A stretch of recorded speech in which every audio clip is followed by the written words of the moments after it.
now am 10. Brian M. Jesus Christ, what the actual fuck? Out of all the people you could quote, why would you quote that? Christian says, disappointing. I really expected more from this game. I prefer other games in the franchise. Besides, that visually makes me weird.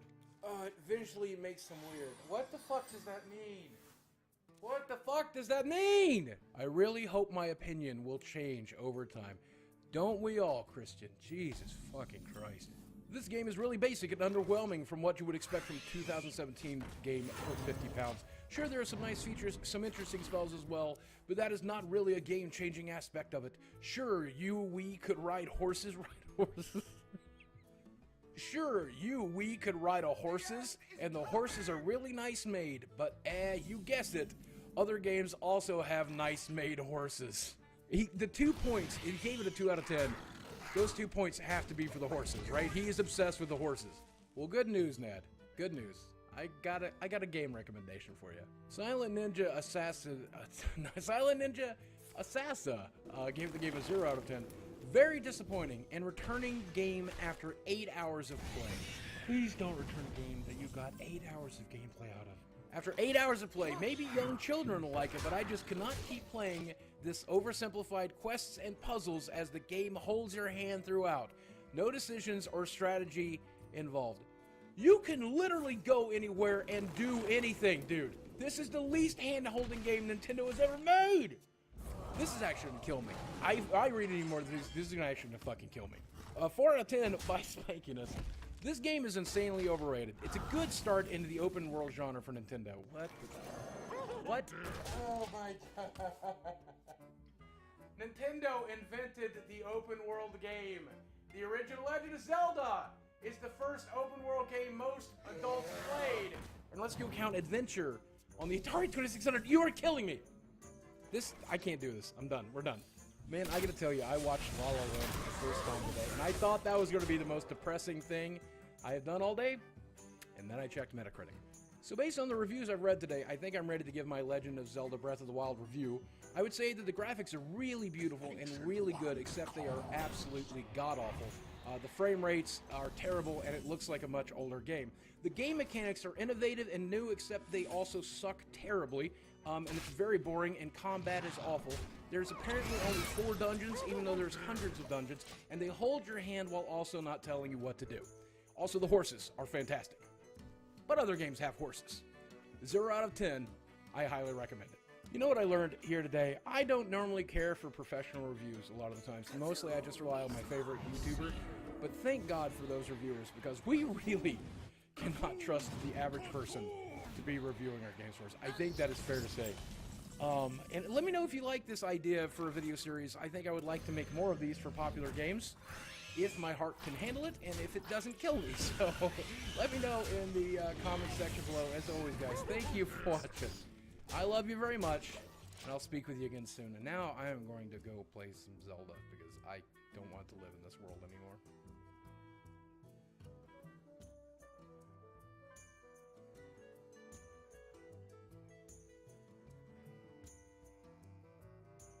The Feast of Souls begins now.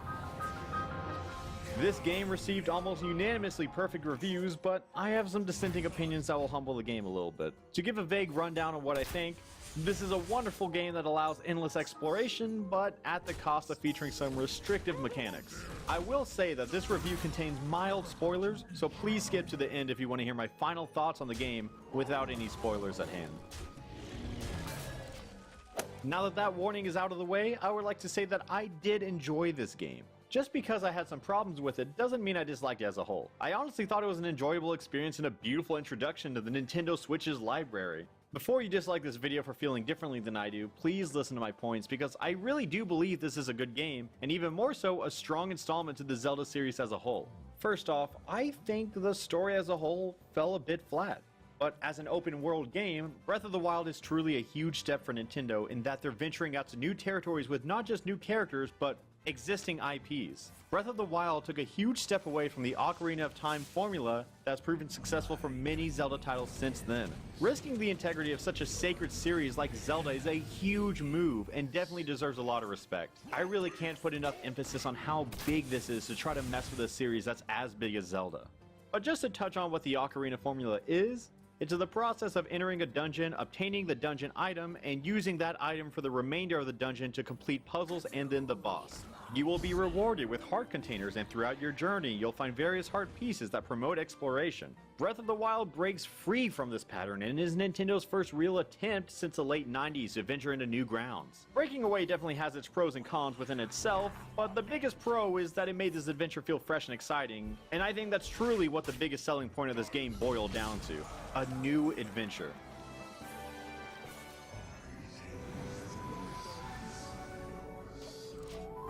One of the more prominent flaws within Breath of the Wild is the lack of character development amongst the entire cast. The plot is fairly top-heavy in the sense that it seems promising at the beginning before sending you off into a journey that ends up having little direction or plot-centric cutscenes until the end of the game. Yes, there are little memories scattered throughout the game, but it doesn't allow you to get to know the characters in a way that provides an emotional connection or any desire to see the characters overcome their trials. Naturally, you know that there is our hero, Link. Ganon has Zelda, Link defeats Ganon, and Zelda is saved by Link. Just because this is the seemingly natural order of things, it doesn't mean that we wouldn't prefer to meet these characters and have a reason to like or even dislike them before the game is approaching its end. The most reoccurring problem I had throughout the game was the deteriorating weaponry. I understand that in some games it makes sense to have a limited amount of weapons, but it's usually guarded by a limited number of total inventory slots and not hard locked at a total number of swords, shields, or bows. Most of the time, you would find a strong enemy in this game who would require you to burn all of your current weapons to defeat them, only to have to fight another enemy of equal or greater strength soon after. The problem here is now that instead of progressing naturally, you have to find enemies and take their weapons. This isn't a huge problem at first, but it then creates a vicious cycle for the remainder of the game.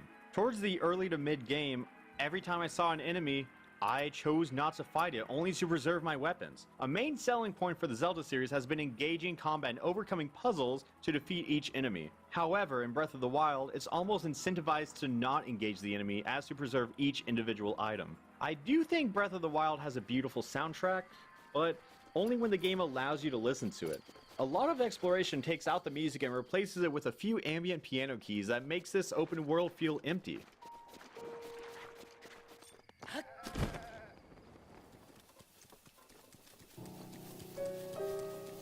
Having exciting tracks can help make exploring possess a stronger sense of wonder, but surging alongside an empty soundtrack makes the world seem abandoned.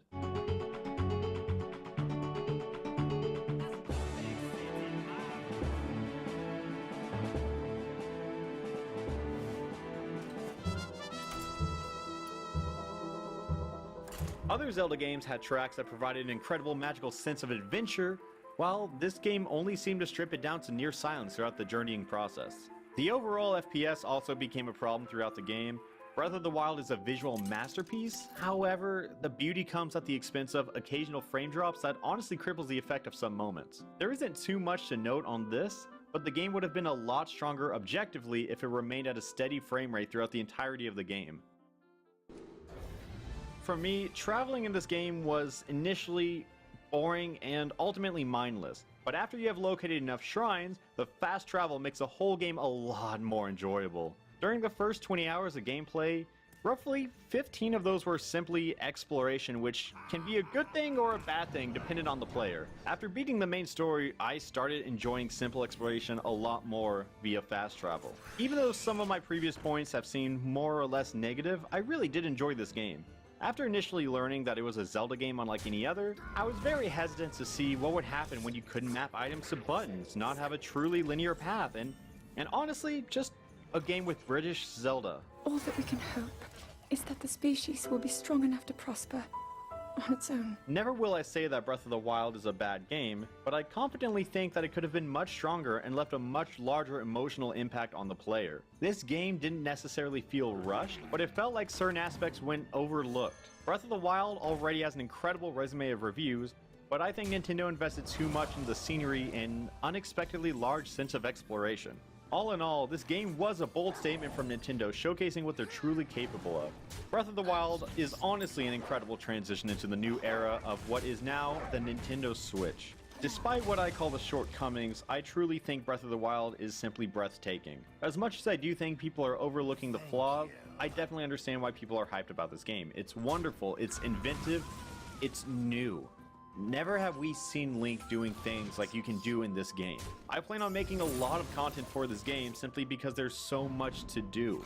I seem to be one of the few people who had slight problems with the game, but if you ask me if you should get it, I would still tell you yes. It's a very enjoyable experience from start to finish. Even though the game fell short through its story, I think the biggest flaw was that I didn't focus on the story. If the game set out to make a beautiful world, it did exactly that. I would have preferred more, but the game left me hours on hours just to finish the game. And if you went through the whole game just to finish it, I don't think that's going to be a bad game. I really enjoyed Breath of the Wild, and I would love to hear what you guys have to say. So leave a comment, leave a like, and hey, you know what? Post it to Facebook, tell all your friends that not everyone thinks it's a perfect game. Don't do that, because that would warrant more dislikes, actually. Anyways, thanks for watching, and I'll make more Breath of the Wild soon, and I will not point out flaws every video, so thank you for watching. I love you all. I don't know how to end this video because I've been fairly negative. Zelda Bud.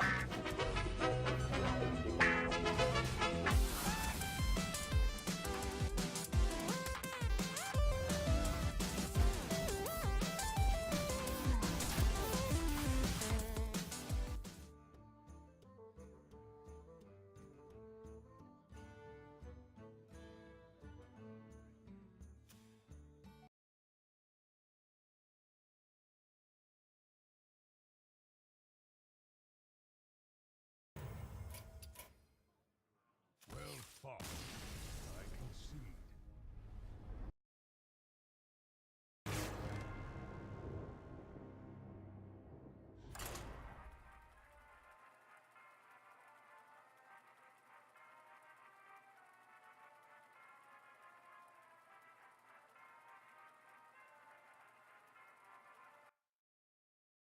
I've played a lot of amazing games over the years in my ripe old age of being a really old guy.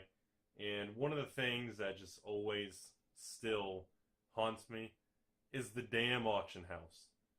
Yeah, we're doing the follow-up video. That's one thing about this channel. When we're going to actually do a follow-up and I say we're going to do the next thing, it may take me a while, but we always swing around and do it. So in this video, I want to give you guys my experience of the auction house for Diablo 3, the real money auction house, and how there was that turning point probably within 30 days after release when we all knew it just wasn't going to be a sustainable activity. And a lot of people I knew and everybody that we were all involved with, we knew because it wasn't going to be sustainable, we were going to drive that shit to the ground. Because we knew it wasn't going to be around. And if it's not going to be around, you're going to treat the entire platform very differently. It's no different than a relationship, a job, dealing with magic cards, video games, investments. If you know it's not sustainable, you're not going to care about it. You will not go the distance. You're going to use it for what it is, and you're just not going to give a shit. And that's what the auction house ended up converting into. I think for the first few weeks, with the bugs in the system, and everybody still learning what it was going to be, and we didn't know how it was going to unfold, it was exciting. People around the world were pumped up. And it was an incredible, incredible thing. And then, you know, you had the same similar concept that we have in magic cards and video games and censorship and people being sensitive nowadays on whatever the topic may be.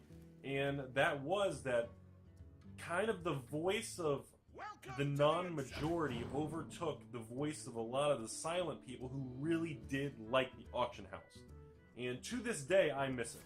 And to this day, the hundreds of people on my little group and friend list, once the auction house was shut down, the friends list, the grid slowly dissolved away.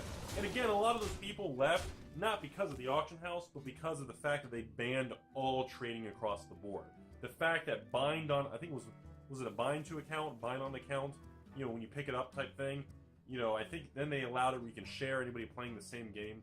Oh, I apologize for some of my facts and my memory's a little inaccurate. I haven't played Diablo 3 now in about 2 years.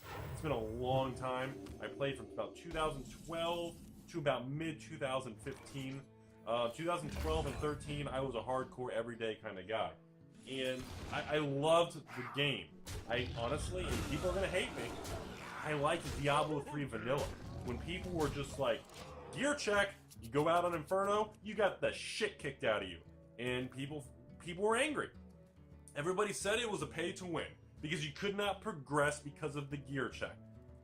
And you know, while that probably did have a lot of truth to it, you know, I think people don't always have the right mindset. The challenge of it, the difficulty of the game, the gear check, the simplicity of the game, how the game felt incomplete. These were all aspects that created a lot of feelings for a lot of people who were expecting this legendary game. And it was a legendary game, but it wasn't done. It was forced. It felt rushed. It felt incomplete. It felt like it wasn't ready. And you know, we're never going to know the internals of Blizzard and people and that were running it and the things that happened at the time, but you know, the thing we know for a fact was, you know, I've played a lot of amazing games over the years. The Diablo 1, Diablo 2, Diablo, you know, Lord of Destruction expansion, Diablo 2, and of course, one of my faves. You know, we played a lot of games in my years, man. Come on. You guys know, I'm not even going to tell you the name, because you recognize the picture. Come on. You know, and I mean, played a lot of amazing shit, these action RPGs, and you know, Diablo 3 really did hit a lot of things right, but they really effed up on a lot of things because they just didn't manage it. They didn't control it. It was just like they let the cat out of the bag, and they just let the shit run rampant until they knew it was going to fall apart. So, you know, the auction house, let's go back to it. I did pretty good in the auction house. I did not put as much time into it because I was very busy expanding into Magic around 2012-13, buying out a lot of original Innistrad, started the Mirrodin, M12, and I can't. I was starting to shift very heavy into newer Magic products at that particular point in time. And while I did play Diablo a lot, I didn't put a lot of time and resources into focusing on really turning into a long-term business model. I didn't like the idea that I had friends and I knew people that were setting up entire farms and botting with 20 computers and 20 Diablo keys. And, you know, I told them it was a bad idea. And they're like, Rudy, it's working, it's great. That's fine, but the problem you're not looking at is it's not going to be sustainable. Oh, but Rudy, they're not, Blizzard isn't going to ban me. They're too stupid. Well, they're not, I don't think they're stupid. They just didn't give a shit. There's a difference between being ignorant and actually just not really caring. Because people were, even if they banned 1 million people, half those people would buy the CD key, buy another account, and do it again and keep botting. And so you had a conflict of interest with a lot of things. So again, the actual auction house that hit, I did pretty good. I think I made around like 2,800 to 3,200 range. I mean, I had a couple different Diablo 3 keys that were active because I played, my fiance played, I had a few friends, and we had a great time with it. It was fun, especially in groups and everything. I didn't really care about the PvP type thing, so even when they finally came out with it, I was like, I don't really give a shit. I love the auction house. I love the ability to go from the gold auction house, the GAH, to the RMAH, real money auction house. I love the ability to have that exchange rate. I liked the platform. I liked the concept. But it had such a negative energy around it. It was like an army of fallen empires. No matter what happens, it has that memory. It has that gritty. People were so angry with it. People were so upset that they couldn't progress because they felt like they were being forced to buy gear or do something. And you know what? A lot of that shit was probably true. You know, a lot of that was probably designed that way. I mean, the drop rates and different things between the uniques, the legendaries, all these things at the time. God, my memory's getting foggy. This was before they even did the update with the beam of light. So when a legendary would drop, there wasn't even the beam of light, if I remember. And, you know, people just felt like they couldn't get the gear they wanted because it was designed to be a low drop rate because of the auction house to funnel you to that direction for microtransactions. While I do think that has truth to it, I don't believe that was the entire intent. I believe there is intent there, but not 100% of it. So, the auction house became plagued with bots, farm people, Chinese farmers, you know, massive inflation, you know, just as the gear became stronger, the items devalued, You had an economy that was being ran, and to me it felt like from day one, Blizzard never actually wanted to put the resources, never really wanted to focus on, I don't know, maybe paying a bunch of high-end economists or hire some flippin' Wall Street people, hire some people to run the economy. Make a little Federal Reserve. And you guys know how I feel about the damn Fed. But you know what? Design something in place to make it sustainable. And they never did that. So while at the beginning, I remember I made most of my money at the beginning, because I remember you could list 10 things in the gold auction house and 10 things in the real money auction house per time. And then as they sold, you know, you'd get the email and they would sell it, and they would transfer the money or PayPal after like 48 hours, some crap like that. But the issue was, you know, people got better and better at running it. People got better and better understanding how it worked. Everybody started getting the feel of it. Everybody started getting their niche. Some people were getting into crafting. They were trying to craft things for fees. Other people were getting into the gems. They would upgrade and sell gems, or they would, you know, buy and sell and convert from gold to real money. So you had a nice economy moving, which was a really awesome thing to see. I love seeing that stuff. What I didn't like was when you had the constant inflation, the deflation, the power creep. You had the bots taking over, the spamming in the chat room. And Blizzard wouldn't do anything about it.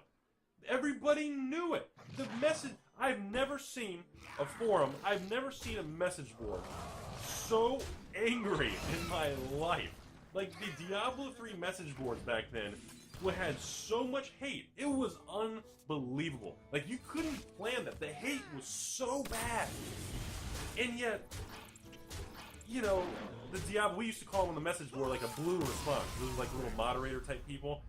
And they wouldn't respond. They would just acknowledge, yeah, there's problems, we're working on it. I mean, there was no real caring. And I don't know if they were understaffed, they were just under-trained, or quite frankly, they just underappreciated it, or they just didn't give a shit. Or a combination of all of it. And, you know, it probably was a piece of it all. So when you had all these outside influences just starting to move this economy into each one's individual favor, there was a point about, I remember, I think it launched in July of 2012. You guys can beat me up in the comment section if I'm slightly off. I think the auction house launched in around July of 2012. So I remember doing really good in July, and amazing, making like $1,000 in August. And then it started only like, then it was like 500 in September, 300 in October. Then it started that decline as the auction house leveled out. Prices were declining. You know, the gold value was continuing to just crap out. And, you know, there was no real gold sink. There was no real purpose for a lot of people to log in, and nobody was feeling like they had a progression. And this was a time when still I think it was the Paragon. I don't think there were Paragon leveling things back then. This was very early in the game. Remember that there were very few updates and everything. So, but the auction house had, I loved it so much. I can't emphasize that enough to you guys. The whole crafting, the gold, the gems, the upgrading, the being able to sell things and get excited, that feeling when you actually sold something and you made $3. It really wasn't about getting rich. It was just like, it created a natural human response. It created passion. It created a purpose. It created desire. And that's what I felt was important. And that's what I felt was luring a lot of financial people, a lot of professionals. They liked the rush. And that's what it was about. That's the purpose of it. And they didn't give a shit. Blizzard wouldn't do anything. They literally sat back in these big-ass boardrooms. None of them were wearing pants. They were just eating flippin' floppy tacos, and the entire boardroom in these meetings every Monday they'd have Blizzard meetings, and they wouldn't do shit about it. They knew of all the problems, and they barely reacted. And when they reacted, it'd be like, okay, new update, here comes the patch. And they wouldn't even acknowledge all the fucking problems. And they wouldn't do anything about it. And then they'd fix one little thing, and 500 other problems that are on fire, buildings falling over, botters running rampant, chat things being spammed, and all these and they'd just be like, whatever. They wouldn't do anything. It was so fucking irritating. It would just went on and on and on. Like the weeks, the months, 6 months, the time would just keep going by, and the auction house would just keep getting more fucked up by the week, by the month. It just kept having problems. And then, then there was an update. and then they screwed up on the coding, and then there was a gold dupe. People could duplicate gold. And then the infamous 2Bs was born. Anybody remember 2Bs? 2 billion. Where people were just figured out you could list something and literally cancel it, and you get double your gold back. So people were having billions of gold. And then there was a guy, I forgot his name, he made this hilarious video on YouTube where he was just going on there and buying anything that was 2Bs. Because 2 billion was the most you could ask for gold, by the way. And it was hilarious. Forever shall I remember 2Bs. And you know, they did. And even after that happened, Blizzard wouldn't even do anything. They finally corrected it. They wouldn't do a rollback. They wouldn't be like, oh shit, we fucked up. It's just like, we don't care. There was so much lack of caring. It's like they knew from the beginning it wasn't going to work. It's like they knew it wasn't sustainable. I swear to God, Blizzard must have known it was going to be this huge hype at the beginning, but it was going to sink. They built Diablo 3 on the damn Titanic, and they knew we all got on board, we were having a blast, the band was playing, I threw Rose over the boat, we fooled around in the third deck near the poop deck, and guess what happened? Eventually the shit sank, and most people died. And that's how I feel what Blizzard did. And they knew it. Nobody could tell me, with a straight face, without any floppy tacos, nobody could tell me that Blizzard didn't know the shit was going to have problems. And they put nobody in place. Even 6 months after the problems, when they saw shit hitting the fan, they still put nobody in place to do damage control. Nobody was there. Nobody was in place to handle it. Nobody helped. And the whole thing fucking fell apart. And it was a beautiful, beautiful economic environment. It lured in so many people who wanted that rush, that challenge, that feeling. It hit the basic human emotion of that progression, of that money. It created a capitalistic virtual world that was amazing. And they fucked it up. And it could still be around if they did it right. The concept was good. The execution, I swear to God, the entire board of directors was 15 different Lumbergs, 5 guys in a basement, not the hamburger place, 3 Timmys, and 2 flippin' soggy-ass tacos. And they didn't care. God, I'm ranting like crazy. I get so irritated. Like, I would rather have not made any money on it and for it to still be around. Because then when they chopped the auction house, they got rid of it, they refused to do a rollback after people duplicated bazillions in gold. I remember finding out about it, and then because I remember the prices went crazy. I didn't even know about it. I went on YouTube, and people were duplicating gold for like a day or 2 days, and then all of a sudden the prices were just, anything of gold just tanked because of it, people dumping it.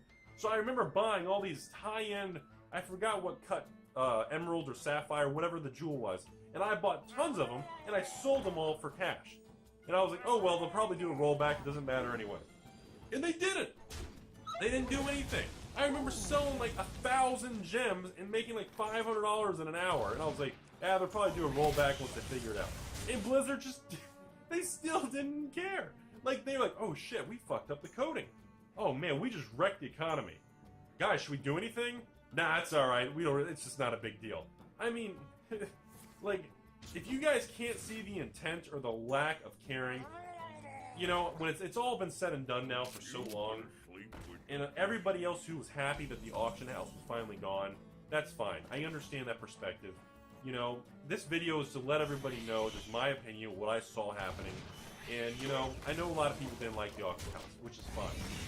But I do know for a fact, a lot of people really, really hated the fact that they eliminated all trading. Do you know why flippin' Diablo 2 is one of the most amazing games? Besides the feel, the grittiness, the fucking awesomeness of the game, when Lord of Destruction, when LOD came out, and oh my god, just look at the packaging! The packaging can get me off. Look, I'm gonna leave it down here the rest of the video because that's how good it is for me. I'm gonna hold this down here by my pantsless self. That's how amazing LOD was. And you know what? It still has trading.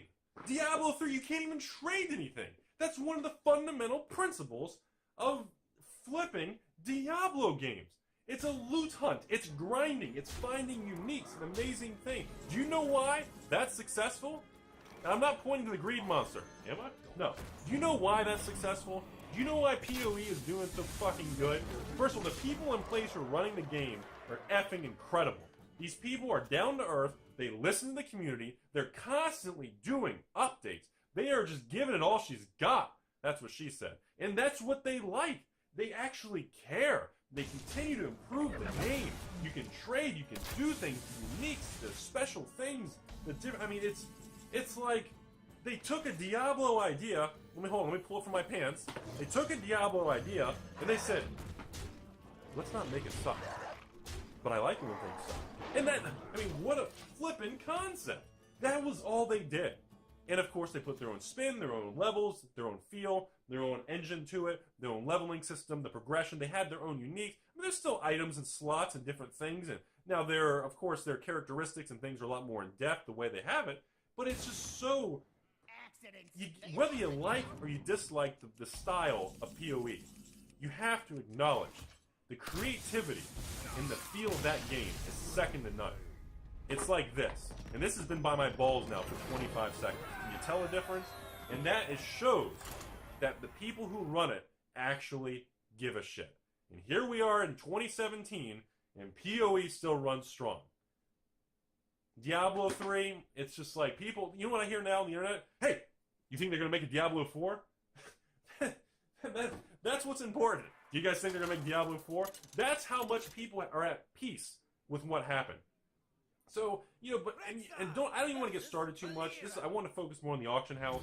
But, you know, I don't even want to get started on the gear where, you know, a barbarian would get things that are only, you know, the attributes on the item would only be useful for a flippin', you know what, I don't even want to get into it. Because if I recall correctly, all everybody searched for in the auction house was like resist to all, what was it, crit chance, crit damage, and if it didn't have like I can't remember the details, guys. I'm sure you guys will correct me. And you know, it's like past that, the item sucked. Does it have resist to all? Nope, it sucks. Resist to all elements? Nope, sucks. Does it have critical chance and critical hit? Nope, sucks.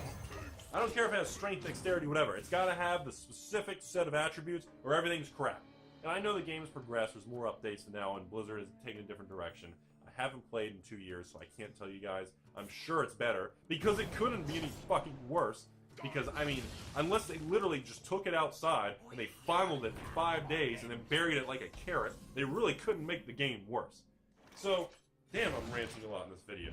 So that's, you know, I'm gonna wrap it up here. I'm done ranting on this shit. I'm over it. I just ruined my day. You know, I just think that the auction house was a really amazing thing. That it was almost like it was intentionally ran into the ground. That's all. I really don't have too much left to say with this whole thing. You know, I just really wish they managed the economy. They had inflation under control.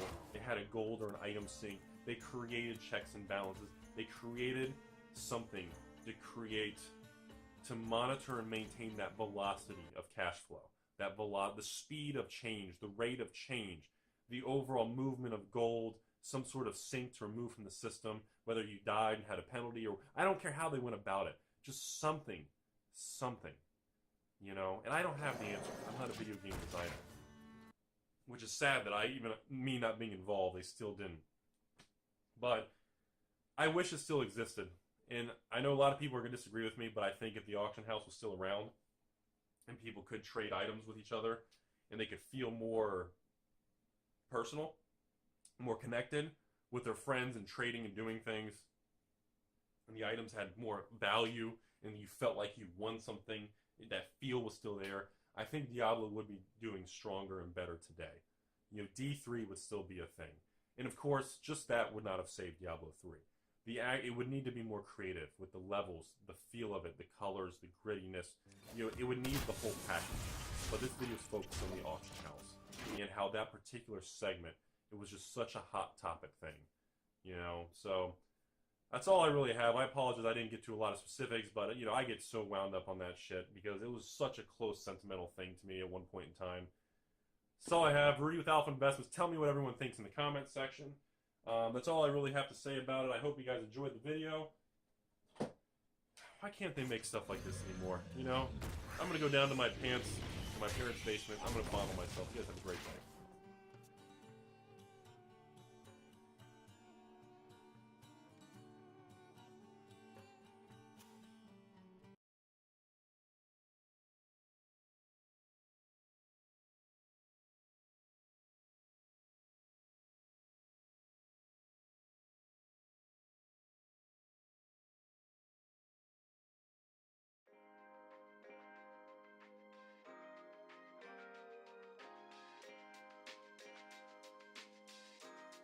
If you're building a PC in 2017, chances are majority of your components will be RGB compatible. So that means you can sync the lighting from your PC case to your motherboard, to the cooler fans. The graphics card will for sure have some RGB elements in there somewhere.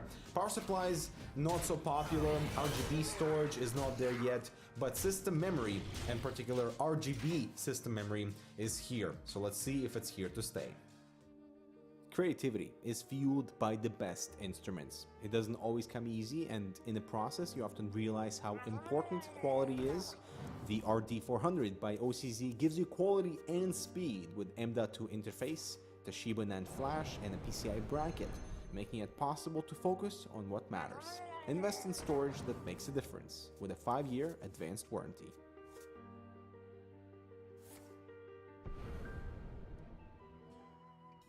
And what I have on hand is a 16GB 3200MHz Evo X DDR4 kit from Gale. Gale? I don't know. Now this kit is not perfect, but it's a very good way to test the waters on users' acceptance of RGB memory in the first place, and G.Skill recently came out with their Trident Z RGB kits that are fully software controllable, although there are some compatibility issues with some chipsets, and the beta software doesn't work with X99. So this hardware gaming memory, yep, it actually says that on the package, tries to mitigate those compatibility concerns with the physical color switch on each DIMM, letting you choose between red, green, blue, or the RGB color cycle. And so the concept is future friendly, and lighting is not being locked down by software. But first of all, the plastic switch rattles, and the body doesn't really have that high quality feel despite having some aluminum plates, and the LED module at the top is no low profile at all. It's about 6 centimeters in height in total for the entire DIMM, and here it is next to some low profile and just standard memory kits. And the Evo X will just maybe too tall for many CPU tower heatsinks, so maybe an AIO is recommended with these. And whose idea was it to color the plastic switch in red instead of something less striking for this RGB component? That is definitely the rule number 1 for neutral color design, is to make everything neutral so you can color things with those lighting components. In the package we get 2 cables, and it seems that Gale doesn't really care about color neutrality, as red cables are visible on one and RGB tips on the other. So to power the lights without the software, you need to use the 3-pin fan header with individual connectors into each DIMM. The cable's pretty long and it's actually quite easy to hide, but if only it was a standard black cable without the red. But who cares about attention to detail when you have hardcore gaming in the product name? And with the DIMMs powered with the 3-pin fan header, you can manually switch between the blue, green, red, and the RGB cycle per DIMM. And it's always fading in and out, something that you have no control over, and that's one of my least favorite things about illumination on RAM in general. I also dislike the lack of consistent diffusion on that transparent top portion. As you can clearly see, there are some brighter spots along the strip, and it's not really pretty. And the only reason why you'd want to use these in manual control is if one of the 3 colors suits your build